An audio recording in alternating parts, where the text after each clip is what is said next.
Yeah, my name's Peter Leyden. I'm the founder and CEO of reInvent.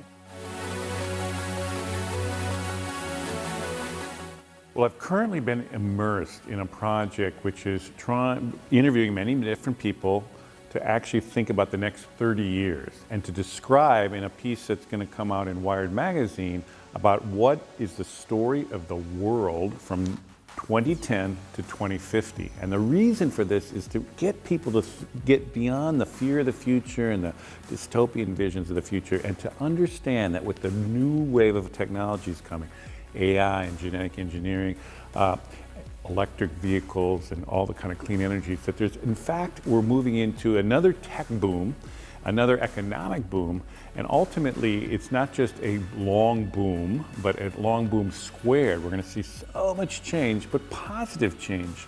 It's a positive but plausible way forward, a positive future that I'm laying out right now.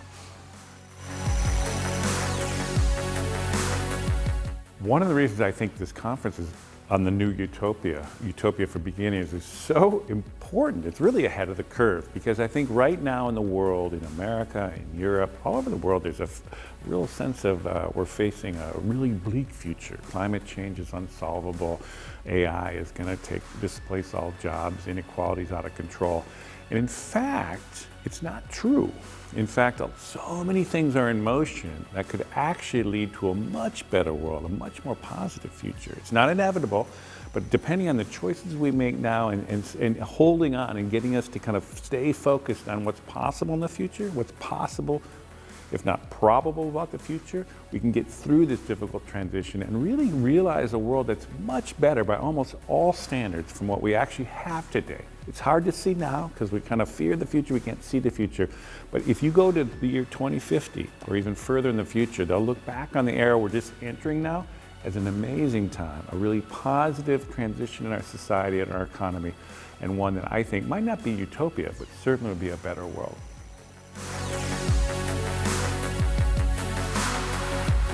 Well, the biggest challenges in the world right now that make people kind of depressed and kind of in a funk are climate change, which people think is almost unsolvable or certainly getting worse, but also mounting inequality in our societies and around the world. And I think both of those things can actually be solved and ultimately will be solved, or we will turn the corner on these problems within the next 10, 20, 30 years.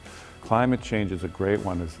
People underestimate how close we are to being able to get cheaper alternative energy with solar power, how close we are to making electric cars are now going to be cheaper than internal combustion engines, and how quickly a system could change in the next 10 years, 20 years, 30 years, so that we could get on clean energy, how we could actually start to turn the corner now on the difficulties around climate change, and we could transition to a much better world.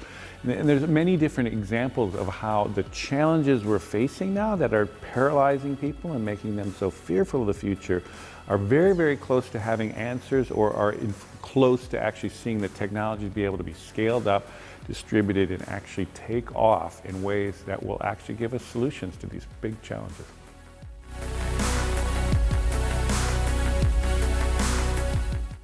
Well, one of the things that people were talking about here is artificial intelligence, having been based on the digitization of everything, the interconnection of everything over the last 40 years, we're now at the threshold where we can actually, where AI can really take off.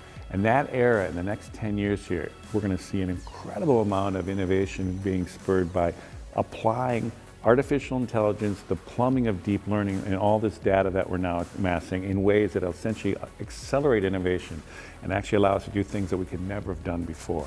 AI is a big one. The other one is this genetic engineering.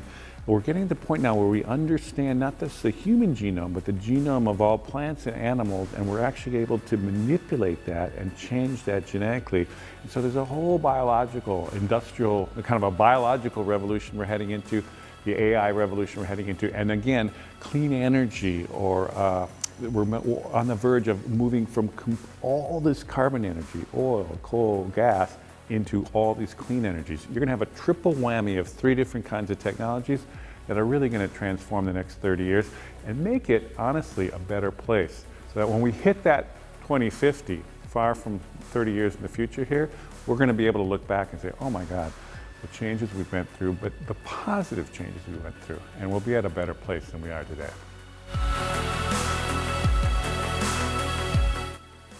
We're reaching a point in the IT world that we're essentially hitting a plateau, that we've actually now digitized all information and interconnected all information, and now AI, artificial intelligence, can plumb that data in super fast ways to actually inform all kinds of innovation in all kinds of directions.